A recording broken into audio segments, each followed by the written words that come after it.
Hello and welcome to Season 2, Episode 30 of Unlimited Opinions. I'm Adam Bishop. I'm Mark Bishop. We are, of course, reading Jake Jackson's Myths and Legends, a book summarizing myths and legends from around the world. This time we're talking about the legends of Thor, still in our Norse mythology section. Very good section. I really liked these stories. These stories of Thor are some of my favorites in Norse mythology, but I'm sure we'll hear all about that once we start talking. I guess you have nothing to add there. You just looked at me blankly. Well, every section of the Norse mythology is your favorite section, isn't it? Well, yeah, kind of. I mean, I really like the Norse mythology. Yeah, evidently. All right. All right. Moving right along. Yes. Starting off with how Thor got his hammer. By the way, happy Record Store Day, everybody. That was yesterday. Yes, Record Store Day was... You say moving on, and then want me to start the story, and then immediately stop and talk about something else. But yes, happy Record Store Day. Something completely unconnected and unrelated. Yes. Yeah. Thank you for that. So the first story is how Thor got his hammer. Thor was married to Sif, whose long golden hair shone in the sunlight, catching the attention of Loki. Desiring to have her hair, Loki chopped it off in her sleep.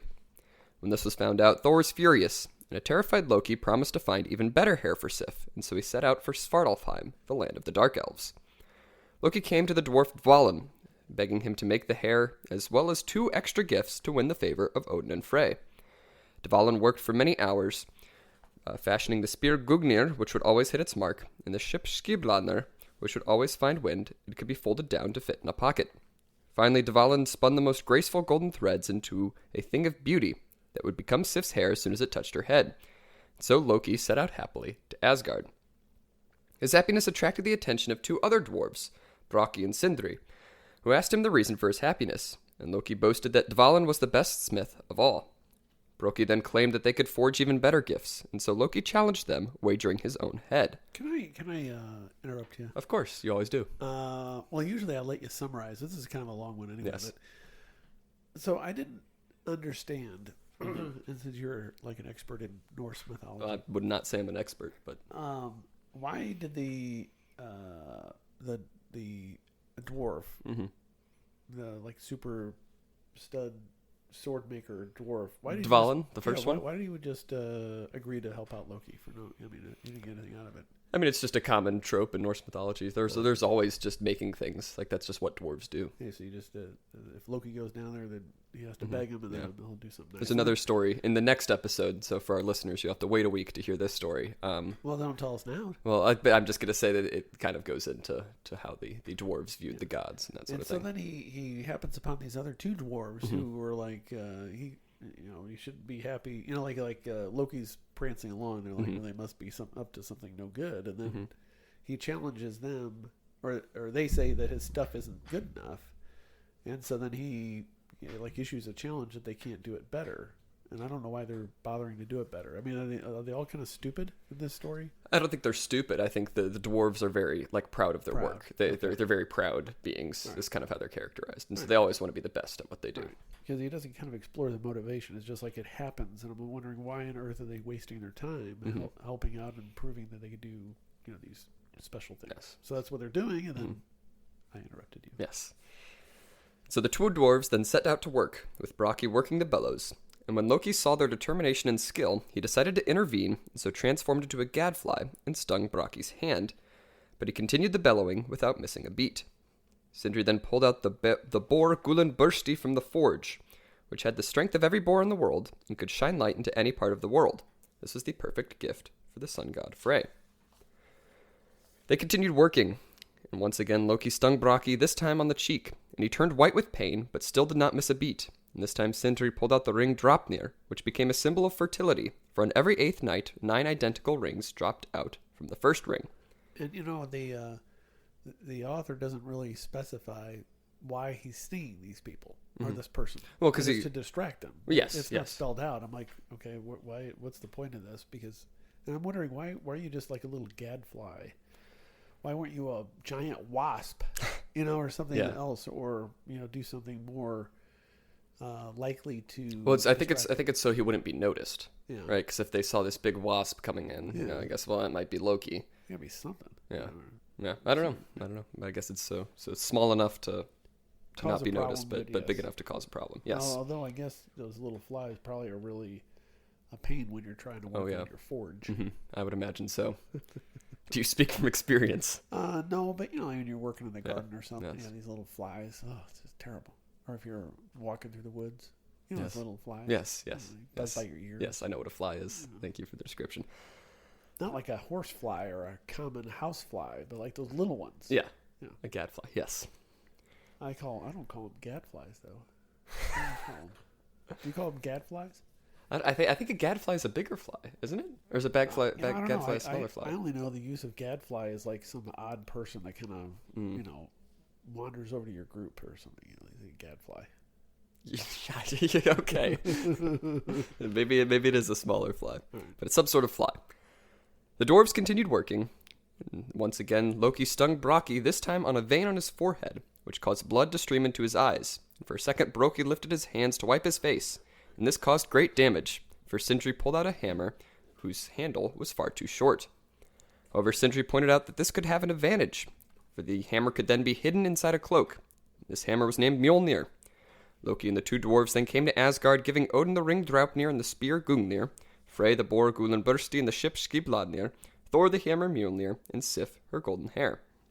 The gods celebrated, but Bragi interrupted, describing Loki's wager on his head, asking the gods to judge which gifts were better. And the gods proclaimed that Bragi's were superior.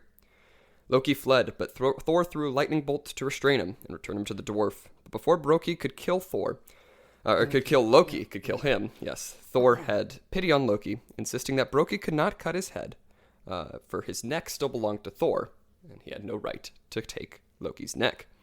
However, Bragi found another punishment, punching holes in Loki's lips and stitching them together, and Loki did not speak for almost 100 days. What did you think of this story about the forging of these great things and then Loki getting his mouth sewn shut? Yeah, I don't know what the point was.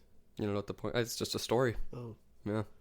it's not like explaining anything, and I guess it's showing about Loki's pride. Mm-hmm. You should be prideful in the gifts that you've given, I guess. Yeah. And he makes a stupid bet. Mm-hmm. Other than that, I don't know. And don't be prideful. I don't know. Some of the Norse stories don't have like clear-cut morals sometimes. I think that's why I like them so much, because they are just short stories, really, sure. sometimes. But yeah, I like this story. What do you like about it?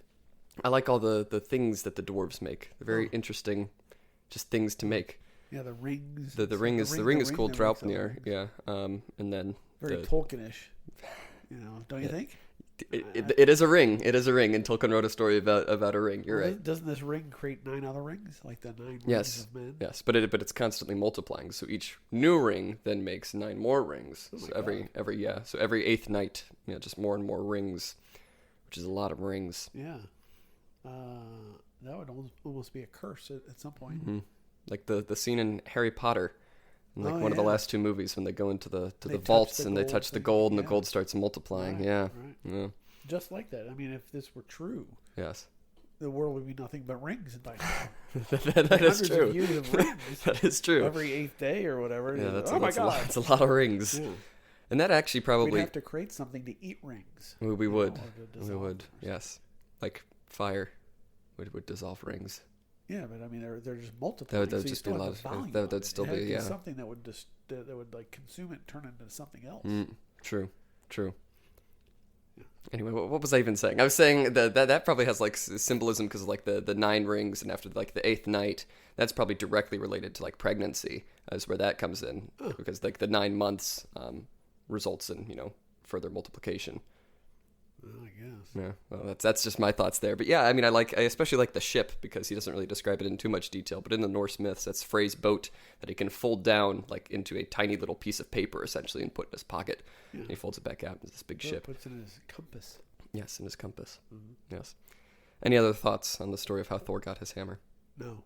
All right. Do you have any thoughts? None that I can think of. Yeah, you're I acting can't like think I of should any have thoughts. thoughts. So no, I'm just asking so you don't interrupt me like 5 minutes from now. Going back to the other story, here's my thoughts that I forgot to mention 5 minutes ago. Oh, there's a possibility. There's always a possibility. The next story is about how Thor goes fishing. When's the last time you went fishing? It's been a while. Yeah. It's been like a year. Yeah, almost. I'll have to take you out this summer. All right.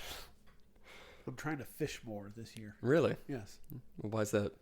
I just think it's good quiet activity out. It is. It is a good activity. Outside. Yes, well, I hope you have lots of fishing. Thank you for sharing. Anyway, the story about Thor goes fishing. I have to say, I apologize to the listener. I ran 8 miles this morning, so I'm about to fall asleep. Fantastic. I'll try to wake myself up.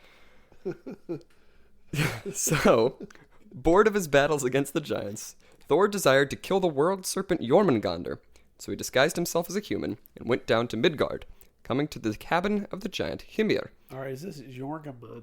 Jormungandr. Is this the thing that like eats its tail? Yeah, so it encircles the entire world. Got it. And Hymir had a magnificent herd of steer. Now, Hymir was not pleased with this visitor, but begrudgingly let him stay, and was astonished the next morning when Thor was waiting for him at dawn to go fishing. After seeing how insistent Thor was in going with him, he reluctantly gestured to a pile of manure and told Thor to grab some bait. But Thor then beheaded one of the steer, enraging Hymir, for he expected the man to dig for grubs, and so he resolved to get rid of him at sea. However, Hymir was surprised when Thor rowed for hours without fatigue, and they finally came to a deep part of the ocean where Jormungandr dwelt. Thor took the giant's strongest rod and attached the cow head to it, and then, attracting the world serpent, he drew it from the water.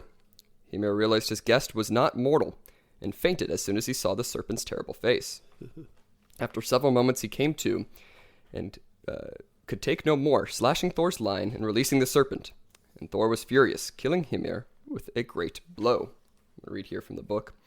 Some say it was a blessing that Thor did not catch the world serpent on that day, for a prophecy had been made that if ever the Jormungandr's tail was removed from its mouth, the perpetrator would suffer a curse that would hang over him until the rest of his days.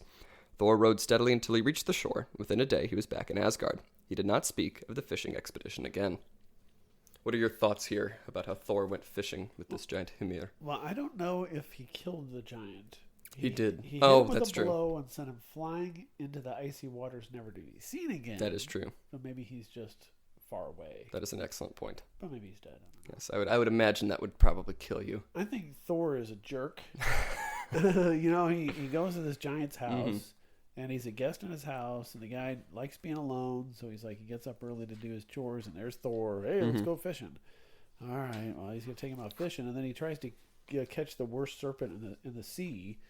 And then when this guy smartly cuts the line because you fool, why are you trying to bring this thing into the boat? Then he gets banished, hit in the head with this giant magical hammer. And then and that's it. I guess the herd, nobody's going to take care of the herd. Yeah. So hopefully they're at least a pasture. Yes. They're not going to starve to death in some corral.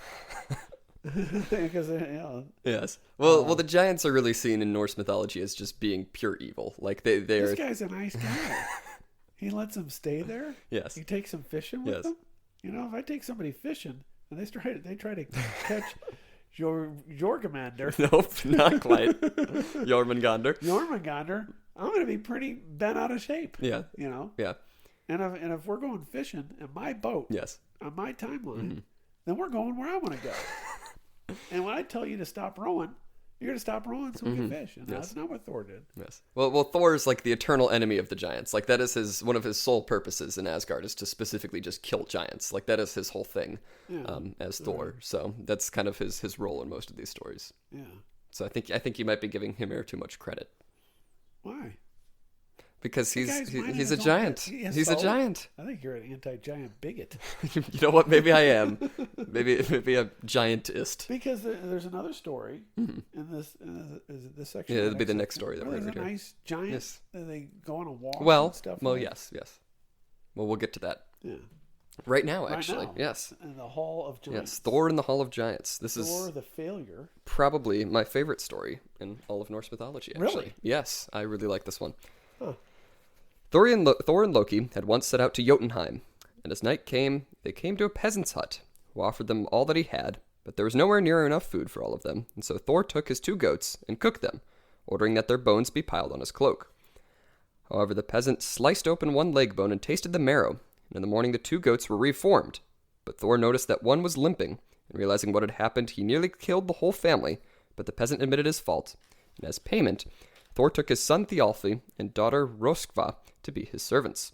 Lifelong servants. Yes, lifelong servants. Yes. Which, I mean, seems fair, Yeah. Yeah. Hurt the leg of a goat, take your children, as you do. The four then set out, coming to a great hall, sleeping in a smaller alcove, despite the earth shaking during the night. When morning came, they saw a giant larger than any that they had ever seen, and he proclaimed that they had slept inside his mitten that night, for the alcove was the thumb. The giant introduced himself as Vasti, offering to join them in their travels. As they walked, Vasti ate meat from a large sack, then falling asleep.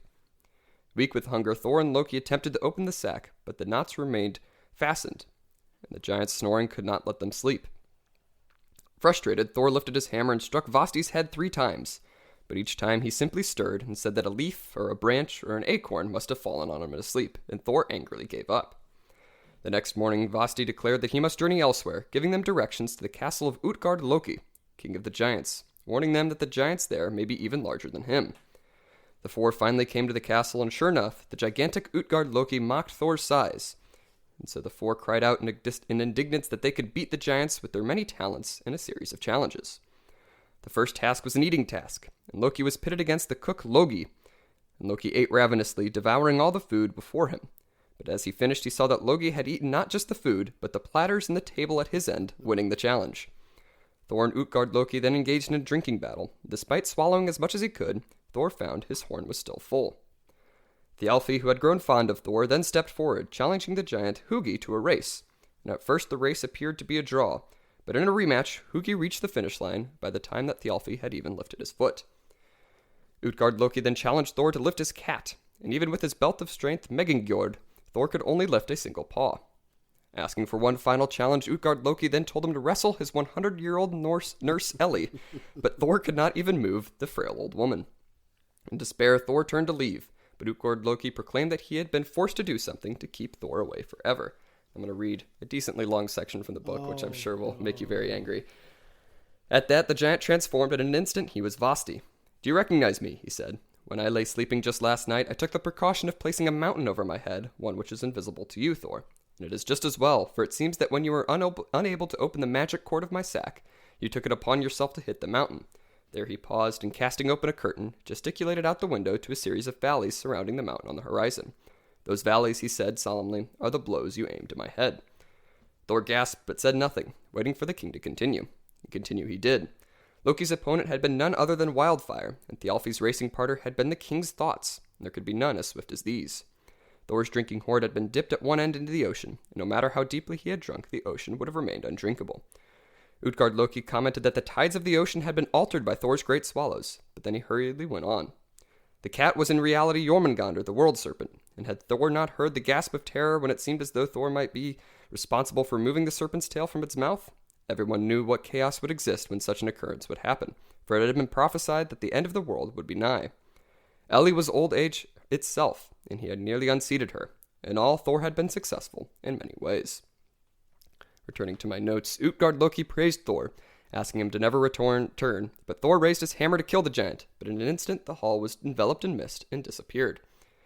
Although embarrassed in the eyes of the giants, Thor knew that he had faced nature's most formidable enemies, and so returned to Asgard proudly. What did you think of this story? Because I really, really like this story. Did you? I do.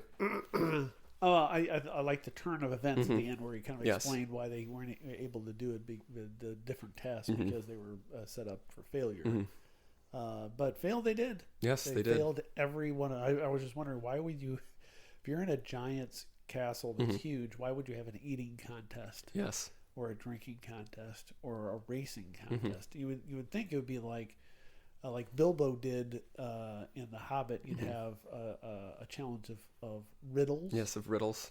Some sort of... In which he cheated. He did not really win that riddle game. Well, Bilbo Baggins in The Hobbit. Well, the last one's not a riddle. It's not a riddle. It's He more cheated. Yes. Yeah.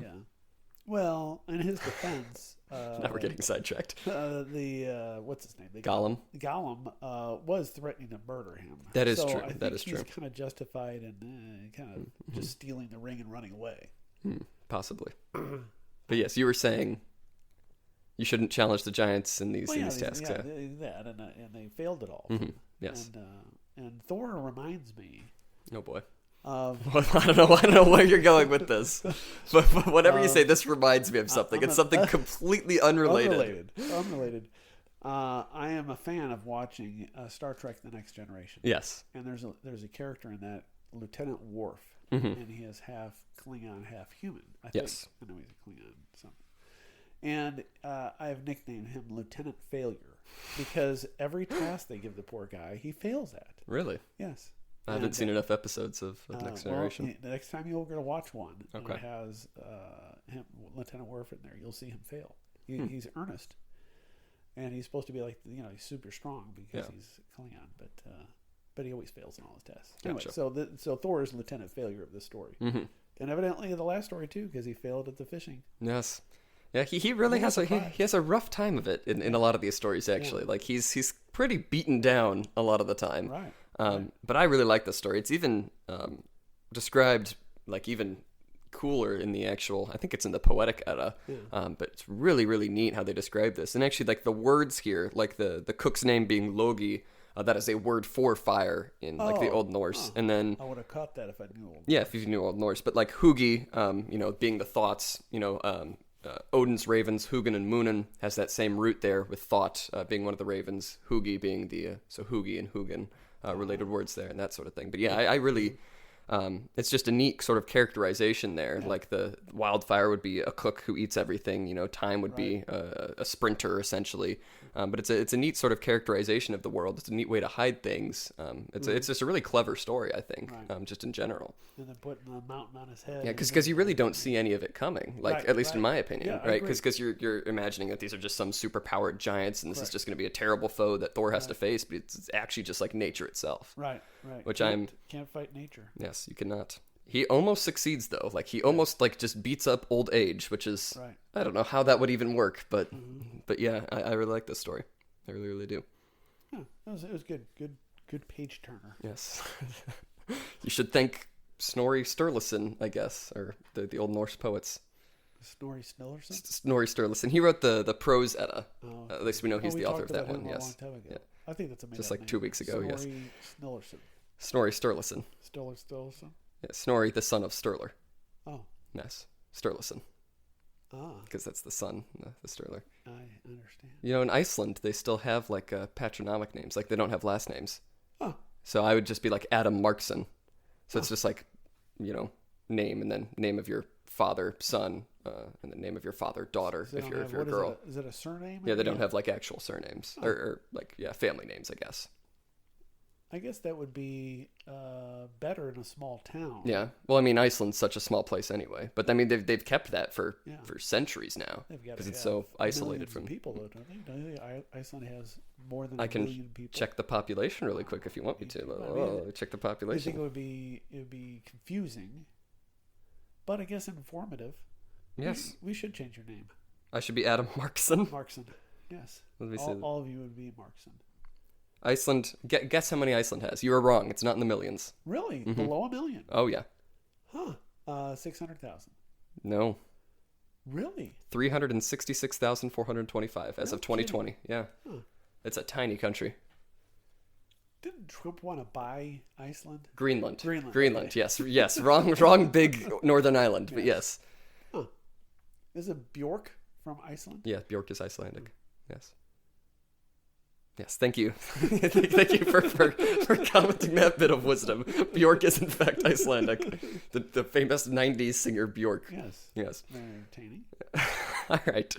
With one of the most spooky videos, with the bear running around. I think you've shown me that one. Yeah. That one's strange. Yeah. Don't watch it right before you go to sleep. The last story in this section is the stealing of Thor's hammer. Thor's hammer never left his person, except for on his wedding night. When he awoke the next morning, he found that the hammer was gone. Loki was, of course, questioned first, but his innocence was proven, and he vowed to help find the real thief. And borrowing Freya's hawk coat, he flew out and found the giant Thrym, who revealed that he had stolen the hammer and would only return it if Freya became his bride. Despite the impossibility of the beautiful Freya agreeing to this, Loki promised that it would be done, resolving to just leave this in Thor's hands. When Freya heard of this, she was outraged, and threw a tantrum so great that she shattered the necklace around her neck. Thor and Loki then sought Heimdall's advice, who suggested that Thor wear Freya's clothes and travel to Thrym himself. Seeing no alternative, Thor begrudgingly hid his red hair in a veil and wore the reforged necklace, coming to Thrym with his eyes averted and Loki by his side. Slightly surprised by Freya's size, Thrym still welcomed them to the banquet hall, in which Thor rapidly ate an entire ox, ate salmon, and all the cakes there. And astonished, Thrym was very surprised, but Loki simply explained that Freya had not been able to eat for 8 days in anticipation. Thrym then caught the eyes of his bride, and seeing burning fury in them, he turned with dismay to Loki, who explained that Freya was simply so in love with him that her eyes were filled with intense longing. Thrym then called for the hammer to be presented as a symbol of the vows that they were about to profess, but taking his bride's hand, he was surprised to find it covered in thick red hair. Thor then grabbed the hammer, killing every giant in the room, and leaving the palace in ruins, then claiming the land as his own, the barren wasteland becoming fertile, and so it was that the hammer Mjolnir was recovered. This was just kind of a funny story, really. It reminded me of Little Red Riding Hood. Like, yes. Oh, what nice red hair you have on your hands. Oh, it's better to stroke you with. Oh, what a great appetite you have. Oh, that shows my desire. I just think it's very funny because Thor's obviously just not trying at all. Right, like, he's just this huge dude in a wedding veil, and he's like not pretending to be a woman in any fashion, and it's just up to Loki to explain away everything. which the first time I read this story, I'm like, this just fits right in with like the Marvel adaptation of Loki, or Loki and Thor. Right. Like, this would just actually happen in the Marvel movies. You just put on a dress and yes, and then walk in. It'd just be Chris Hemsworth, in a dress, basically. But yeah, I always enjoy this story. This is a good, lighthearted one. That was pretty good until he killed the guy. Yeah. Which I thought, well, this is a little extreme. Yes, well, they're giants. Yeah. You got to kill the giants. Took all his land. Yes, he did take all of his He land. did steal it though, so that is true. He yes, at least the giant instigated the issues in this one. They would have left him alone, but he had to steal the thing, and so it got Loki off the hook because Loki's like, oh yeah, I'll promise you this beautiful lady will you. Here she is, wham, and he's dead. Exactly. Yes.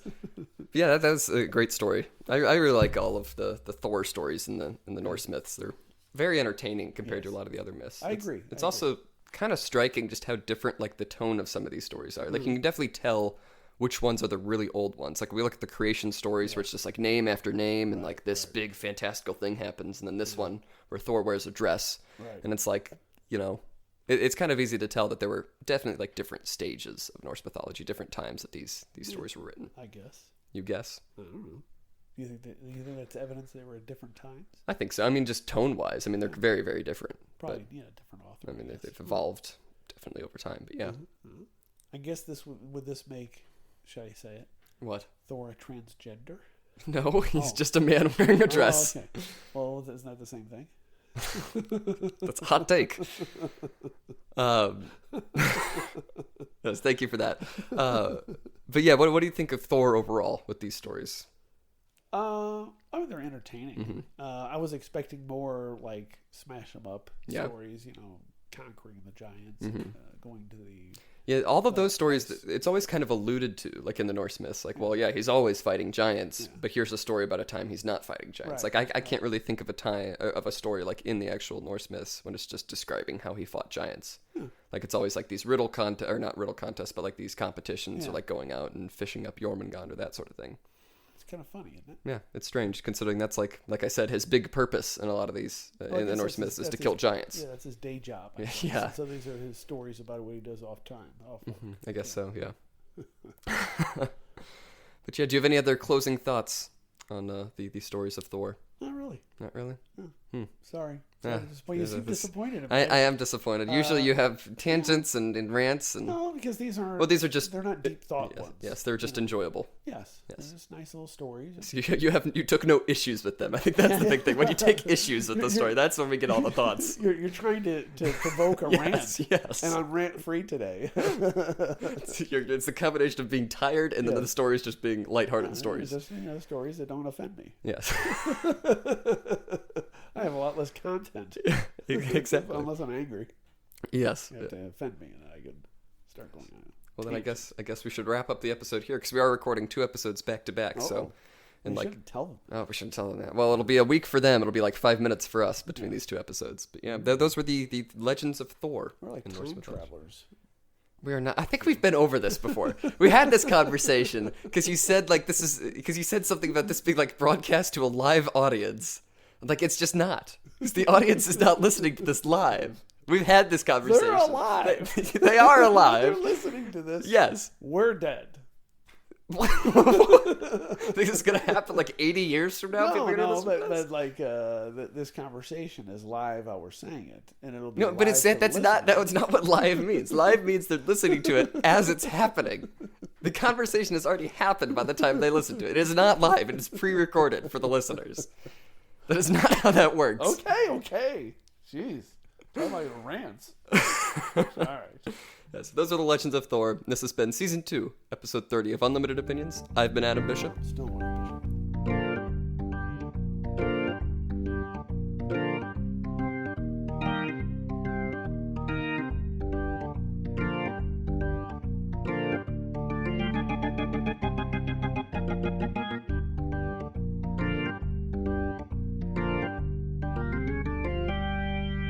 All right, let's get set up for the next episode. Freya and Other Stories. That's fantastic.